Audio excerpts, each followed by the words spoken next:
ದೇಶ ಭಾರಿ ದೊಡ್ಡ ಆರ್ಥಿಕ ಸವಾಲನ್ನ ಎದುರಿಸುತ್ತಿದೆಯೇ? ಸಾಲದ ಸುಳಿಗೆ ಬಿದ್ದಿದೆಯೇ? ಜನಸಾಮಾನ್ಯರ ಬಳಿ ಖರೀದಿ ಸಾಮರ್ಥ್ಯ ಕುಸಿದು ಬಿದ್ದಿದೆ. ಜನ ತಮ್ಮ ದಿನನಿತ್ಯ ಜೀವನ, ಶಿಕ್ಷಣ ಮತ್ತು ಸಂಸಾರ ನಡೆಸಲು ಸಾಲದ ಮೊರೆ ಹೋಗ್ತಾ ಇದ್ದಾರಾ? ಇಂತಹದೊಂದು ಪ್ರಶ್ನೆಗೆ ರಿಸರ್ವ್ ಬ್ಯಾಂಕ್ ಆಫ್ ಇಂಡಿಯಾ ಚಾಲನೆ ನೀಡಿದೆ. ಈ ಪ್ರಶ್ನೆಗೆ ಕಾರಣ ಏನೆಂದ್ರೆ, ರಿಸರ್ವ್ ಬ್ಯಾಂಕ್ ಆಫ್ ಇಂಡಿಯಾ ಬಿಡುಗಡೆಗೊಳಿಸಿದ ವರದಿ. ಬ್ಯಾಂಕ್ಗಳಲ್ಲಿ ಚಿನ್ನವನ್ನ ಅಡವಿಟ್ಟು ಪಡೆಯುವ ಗೃಹ ಸಾಲ ಮತ್ತು ವೈಯಕ್ತಿಕ ಸಾಲಗಳ ಪ್ರಮಾಣ ದುಪ್ಪಟ್ಟಿಗಿಂತ ಹೆಚ್ಚಾಗಿದೆ ಎಂದು ವರದಿಯಾಗಿದೆ. 2024ರಲ್ಲಿ ಬಂಗಾರ ಅಡವಿಟ್ಟು ಪಡೆದ ಸಾಲ ಸುಮಾರು 93,000 ಕೋಟಿ ರೂಪಾಯಿ ಆಗಿದ್ರೆ, ಈಗ ಅದು 4,61,373 ಕೋಟಿ ರೂಪಾಯಿಗೆ ಏರಿಕೆಯಾಗಿದೆ. ವೈಯಕ್ತಿಕ ಸಾಲಗಳಿಗೆ ಸಂಬಂಧಿಸಿಯೂ ಪರಿಸ್ಥಿತಿ ಚೆನ್ನಾಗಿಲ್ಲ. 2024ರಲ್ಲಿ 103 ಲಕ್ಷ ಕೋಟಿ ರೂಪಾಯಿಗಳಷ್ಟಿದ್ದ ಒಟ್ಟು ವೈಯಕ್ತಿಕ ಸಾಲದ ಪ್ರಮಾಣವು 2026ರ ಮಾರ್ಚ್ ವೇಳೆಗೆ 134 ಲಕ್ಷ ಕೋಟಿಗೆ ಏರಿದೆ. ಪ್ರತಿಯೊಬ್ಬ ಭಾರತೀಯನೂ ಇಂದು ಸಾಲದ ಸುಳಿಯಲ್ಲಿ ಸಿಲುಕಿದ್ದಾರೆ. ಮನೆ ನಿರ್ಮಾಣ, ಶಿಕ್ಷಣ, ವಾಹನ ಖರೀದಿ ಎಲ್ಲವೂ ಸಾಲದ ಮೇಲೆ ನಡೆಯುತ್ತಿದೆ. ಸಾಲ ನೀಡುವುದನ್ನು ಬ್ಯಾಂಕ್ಗಳು ನಿಲ್ಲಿಸಿದ್ರೆ ಅಥವಾ ಜನರು ಸಾಲ ಪಡೆಯುವುದನ್ನು ನಿಲ್ಲಿಸಿದ್ರೆ ದೇಶದ ಆರ್ಥಿಕತೆ ಒಂದೇ ಕ್ಷಣದಲ್ಲಿ ನೆಲಕಚ್ಚುವ ಭೀತಿ ಎದುರಾಗಿದೆ.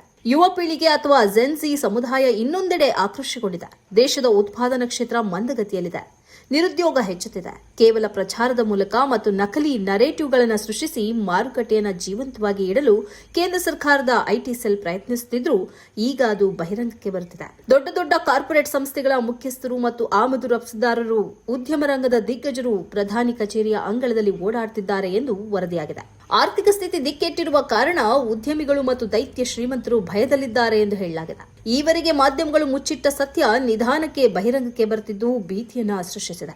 ಇನ್ನೊಂದೆಡೆ ಜಾಗತಿಕ ಮಟ್ಟದಲ್ಲೂ ಭಾರತದ ರಾಜತಾಂತ್ರಿಕ ಮತ್ತು ಆರ್ಥಿಕ ನಷ್ಟ ತೀವ್ರ ಸವಾಲುಗಳನ್ನು ಎದುರಿಸುತ್ತಿದೆ. ರಷ್ಯಾದಿಂದ ಕಡಿಮೆ ದರದಲ್ಲಿ ಕಚ್ಚಾ ತೈಲ ಆಮದು ಮಾಡಿಕೊಳ್ಳುತ್ತಿರುವ ಖಾಸಗಿ ರಿಫೈನರಿಗಳಿಗೆ ಅಮೆರಿಕ ಮತ್ತು ಪಾಶ್ಚಿಮಾತ್ಯ ದೇಶಗಳು 100% ಸುಂಕ ವಿಧಿಸುವ ಬೆದರಿಕೆ ಹಾಕಿವೆ. ಒಂದು ವೇಳೆ ಅಮೆರಿಕದಲ್ಲಿ ರಾಜಕೀಯ ಬದಲಾವಣೆಗಳಾಗಿ ಪ್ರಮುಖ ವ್ಯಾಪಾರ ಒಪ್ಪಂದಗಳು ಮುರಿದು ಬಿದ್ದರೆ ಭಾರತದ ರಫ್ತು ಉದ್ಯಮ ಸಂಪೂರ್ಣ ಕುಸಿಯಲಿದೆ. ಚೀನಾ ಹಾಗೂ ರಷ್ಯಾಗಳು ಬ್ರಿಕ್ಸ್ ಮೂಲಕ ಪರ್ಯಾಯ ಆರ್ಥಿಕ ವ್ಯವಸ್ಥೆಯನ್ನು ರೂಪಿಸಲು ಯತ್ನಿಸುತ್ತಿವೆ.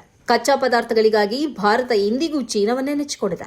ಚೀನಾದಿಂದ ಆಮದು ಮಾಡಿಕೊಳ್ಳಲು ಭಾರತದ ಆರ್ಬಿಐ ನಿರಂತರವಾಗಿ ಡಾಲರ್ಗಳನ್ನು ಖರ್ಚು ಮಾಡುತ್ತಿದೆ. ಇದರಿಂದಾಗಿ ರೂಪಾಯಿ ಮೌಲ್ಯ ಕುಸಿಯದಂತೆ ತಡೆಯಲು ಕಷ್ಟವಾಗುತ್ತಿದೆ. ಬಿಜೆಪಿ ತನ್ನ ಐಟಿ ಸೆಲ್ ಮೂಲಕ ಎಷ್ಟೇ ಕತೆಗಳನ್ನು ಕಟ್ಟಿದ್ರೂ ನಿಧಾನಕ್ಕೆ ಸಮಸ್ಯೆ ದೇಶದ ಜನರ ಗಮನಕ್ಕೆ ಬರತೊಡಗಿದೆ. ಬೆಲೆ ಏರಿಕೆ, ನಿರುದ್ಯೋಗ, ಜಿಎಸ್ಟಿ ಕಿರುಕುಳ ಮತ್ತು ಸಾಲದ ಹೊರೆಯಿಂದ ದೇಶದ ಮಧ್ಯಮ ವರ್ಗ ಹಾಗೂ ಯುವ ಜನತೆ ಕಂಗಾಲಾಗ್ತಿದ್ದು ಆರ್ಬಿಐ ವರದಿಯಿಂದ ಇದು ಇನ್ನಷ್ಟು ಸ್ಪಷ್ಟವಾಗಿದೆ.